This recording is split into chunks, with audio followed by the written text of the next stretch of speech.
Hello guys, আসসালামু আলাইকুম। সবাই কেমন আছেন? আলহামদুলিল্লাহ, আমি আপনাদের দোয়ায় অনেক ভালো আছি। প্রতিদিনের মতো আজকেও সকালে উঠে রেডি হয়ে গিয়েছি স্কুলের জন্য। বাট আজকে আমার ড্রেস কোডটা আমি মেইনটেইন করতে পারিনি, কারণ বাইরে প্রচুর বৃষ্টি হচ্ছে। চলুন আমি আপনাদেরকে দেখাই বাইরের কি অবস্থা। এই যে দেখুন, সবাই ঘুমাচ্ছিল, আমি সকালবেলা উঠে মোটামুটি রেডি হয়ে গিয়েছি। বাইরে দেখেন মুষলধারে বৃষ্টি হচ্ছে। যেহেতু প্রতিদিনের মতো আমাকে আজকেও স্কুলে যেতে হবে, আমি রেডি হয়ে বসে আছি, বাট বের হতে পারছি না। কি করে বের হব আপনারাই বলুন, প্রচুর বৃষ্টি। আর যেহেতু এখন বর্ষার মৌসুম, বৃষ্টি তো হবেই। তো দেখি, আমি এখন ওয়েট করছি বৃষ্টিটা একটু থামলে আমি বের হব। আর যেহেতু আমার স্কুলে এখন সেকেন্ড ইভ্যালুয়েশন এক্সাম চলছে, তাই আজকের ওয়ার্কিং ডেটা তো মিস করা যাবে না। হয়তো একটু লেট করে হলেও আমাকে পৌঁছাতে হবে, মানে যেতে হবে ওয়ার্ক প্লেসে। তো আমি মোটামুটি রেডি হয়ে যে বসে ওয়েট করছি, একটু বৃষ্টিটা থামলেই আমরা তিনজন বের হব। তো মোটামুটি এখন আমার মনে হচ্ছে যে বৃষ্টিটা একটু হালকা, তো ছাতা নিয়ে বেরিয়ে পড়াই যায়, তাই না? কি বলুন আপনারা? যাই, বেরিয়েই পড়ি। এই তো তিনজন বের হয়ে গেলাম, আমি, আলিকা আর মিশেল। তো মোটামুটি আমি একটা ছাতা নিয়ে বের হয়েছি। এই যে দেখেন, আলিকাও যাচ্ছে সামনে ছাতা নিয়ে। মোটামুটি এখন রাস্তার অবস্থাটা হালকাই। তো আমরা পৌঁছাতে পৌঁছাতে মোটামুটি একটা স্টেবল পর্যায়ে ছিল ওয়েদারটা। তো দেখেন, রিকশায় উঠলাম, রিকশা নিয়ে নিয়েছি আমরা আটিবাজার থেকে পাঁচদোনা পর্যন্ত স্কুলে যেহেতু যাব। তো রিকশায় ওঠার পর আবার আমার মনে হচ্ছে বৃষ্টিটা একটু বেড়ে গিয়েছে। সো গাইস, এখন যতই বৃষ্টি হোক, নো প্রবলেম, যেহেতু রিকশায় উঠে পড়েছি, 5 মিনিট আগে হোক আর 5 মিনিট পরে হোক আমি আমার স্কুলে পৌঁছাতে পারবো ইনশাল্লাহ। আর পাঁচদোনার এই রাস্তাটার অবস্থা খুবই খারাপ হয়ে যায় যখন একটু বেশি বৃষ্টি হয়, রাস্তায় প্রচণ্ড পানি জমে যায়। এতে আমাদের মানে যাতায়াত করতে একটু অসুবিধা হয়ে যায়। তো যাই হোক, এই তো মাশাল্লাহ আমি ভালোভাবে আমার স্কুলে পৌঁছে গেলাম। তো মোটামুটি এখনও গুঁড়ি গুঁড়ি বৃষ্টি পড়ছে। তো আলহামদুলিল্লাহ, আমি যেহেতু ভালোভাবে পৌঁছে গিয়েছি এটাই অনেক। যেহেতু সময় মতোই আমি পৌঁছাতে পেরেছি, ভেবেছিলাম হয়তো লেট হবে। তো উপরে মানে স্কুলে পৌঁছে আমি দেখি যে না, মোটামুটি আমি টাইমলি এসেছি স্কুলে। তো এই যে আমি আসার পরে আমাদের দিদি আসলো, দিদির কাছ থেকে আমি চাবি নিয়ে উপরে উঠে বসলাম।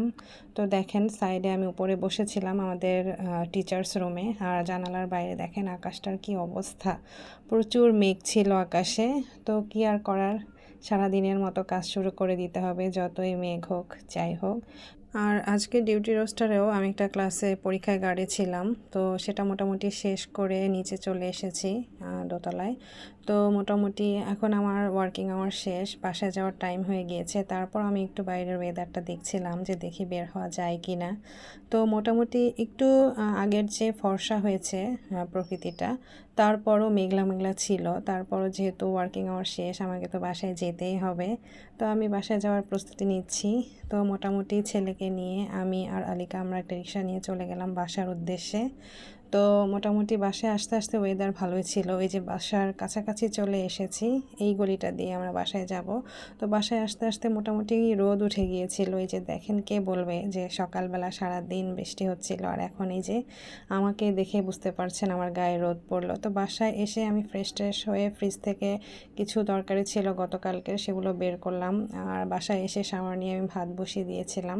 আর ভাতের ভিতরে কাঁকরোল সেদ্ধ দিয়েছি, কাঁচামরিচ সেদ্ধ দিয়েছি। আর যখন আমার হাতে একটু সময় কম থাকে, আমি তখন এভাবেই ভাতের মধ্যে কাঁকরোল সেদ্ধ দিয়ে দিই। শুধু কাঁকরোল না, মাঝে মধ্যে আমি আলু দেই।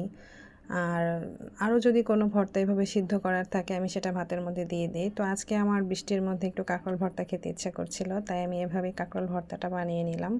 আপনারাও চাইলে কিন্তু পেঁয়াজ, কাঁচামরিচ, ধনিয়া পাতা, সরিষার তেল দিয়ে হাতে চটকে এই ভর্তাটা তৈরি করতে পারেন। এটা কিন্তু গরম ভাতের সাথে খুবই মজা লাগে। তবে আপনারা সরিষার তেলের পরিমাণটা একটু বাড়িয়ে দিবেন।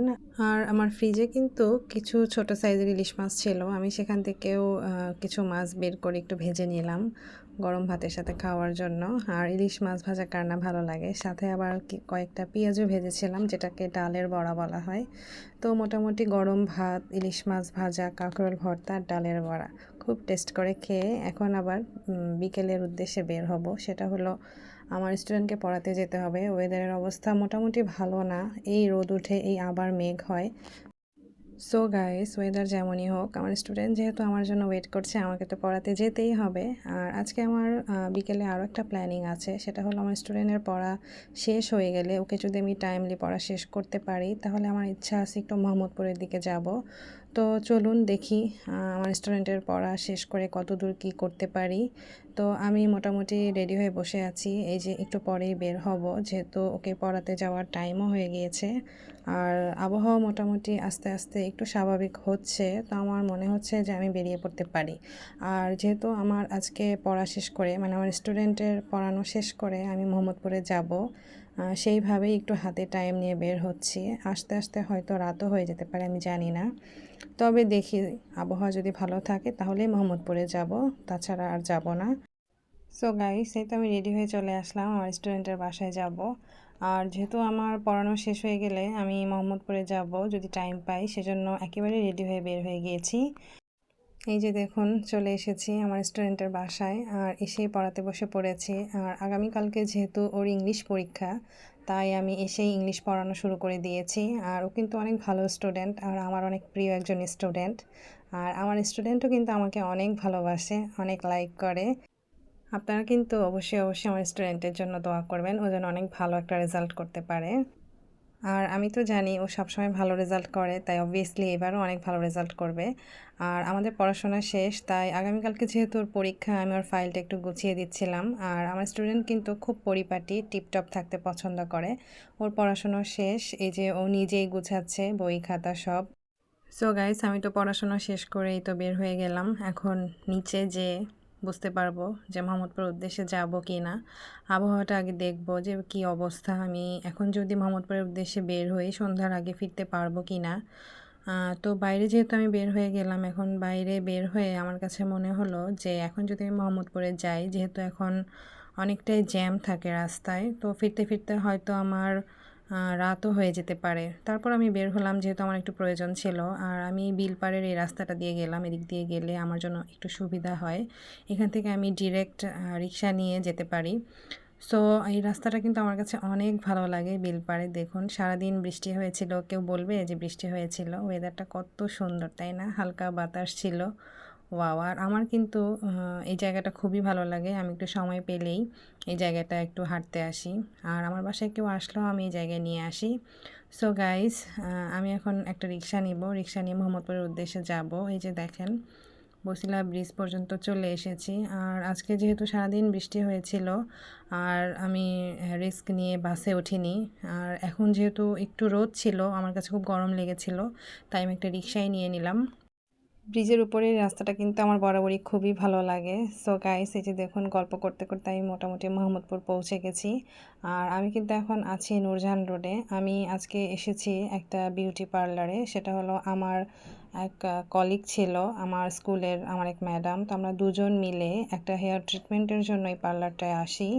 আর এই পার্লারটার সার্ভিসগুলো আমাদের কাছে খুবই ভালো লাগে। চলুন আমি আপনাদেরকে পার্লারটা একটু ঘুরে দেখাই। জানি না কতটুকু দেখাতে পারবো, তবে এই পার্লারটার নাম হলো নওমি বিউটি লঞ্চ। এটা নূরজাহান রোডে অবস্থিত। আমি প্রায় এখানে আসি হেয়ার ট্রিটমেন্ট নেওয়ার জন্য। রিসেন্টলি আমার খুব হেয়ার ফল হচ্ছিল, তাই আমি আপুদের কাছে একটু সাজেশন নেওয়ার জন্য আসলাম যে কি করা যায়। আর আমার কলিগ সে আসলো হট অয়েল মাসাজ নেওয়ার জন্য। এখানকার হট অয়েল মাসাজটা খুবই ভালো হয়। আর এই বিউটি লঞ্চের সবগুলো সার্ভিসই মোটামুটি অনেক ভালো। আপনারা আসলেই বুঝতে পারবেন। যদি কেউ আসতে চান, আপনারা চাইলে আসতে পারেন নওমি বিউটি লঞ্চে। আর এই বিউটি লঞ্চের যে ওনার, সে আপুটাকে তো আমার অনেক ভালো লাগে। তার ব্যবহার সত্যি অমায়িক, আর সার্ভিসগুলো তো আরও অনেক ভালো। সো গাইস, আপনারা যদি কেউ আসতে চান, এখানে সার্ভিস নিতে আসতে পারেন। আর ফাইনালি আমাদের সব কাজ শেষ করে আটিবাজারে ফিরতে ফিরতে একটু সন্ধ্যা হয়ে গিয়েছিল। আর বাসায় ফিরতে ফিরতে যে আমার একটু লেট হবে, সেটা কিন্তু আমি আপনাদের ভাইয়াকে আরও আগেই বলে রেখেছিলাম। আর সেও আমাকে বলেছিল, আচ্ছা ঠিক আছে, সমস্যা নেই, তুমি আসো। আমারও আজকে একটু অফিস থেকে আসতে লেট হবে। তো এই জন্য আমি কাজ শেষ করে মোটামুটি, যেহেতু আমার সন্ধ্যা হয়ে গিয়েছে, এখন বাসায় যেয়ে একটু ফ্রেশ হয়ে মোটামুটি একটু রান্না টান্না করব। আর বাসায় ফিরতে ফিরতে যে দেখেন, একটা বিয়েবাড়ি পড়ে গিয়েছে রাস্তা দিয়ে। আমি একটু ভিডিও ফুটেজ নিতে নিতে যাচ্ছিলাম বাসায়, ভালোই লাগছিল। পুরো রাস্তাটায় আলো ঝলমল করছিল। সো গাইস, আমি কিন্তু আজকে আমার সারাদিনের জার্নিটা র্যান্ডমলি আপনাদের সাথে শেয়ার করলাম। সেই সকাল ৮টা থেকে রাত ৮টা পর্যন্ত কোথায় গেলাম, কি করলাম, কিভাবে গেলাম। সো আমার এই র্যান্ডম ভিডিওটা আপনাদের কাছে কেমন লাগলো আমাকে কিন্তু অবশ্যই কমেন্ট বক্সে জানাবেন। আর আমার জন্য দোয়া করবেন। আপনারা সবাই ভালো থাকবেন। আল্লাহ হাফেজ।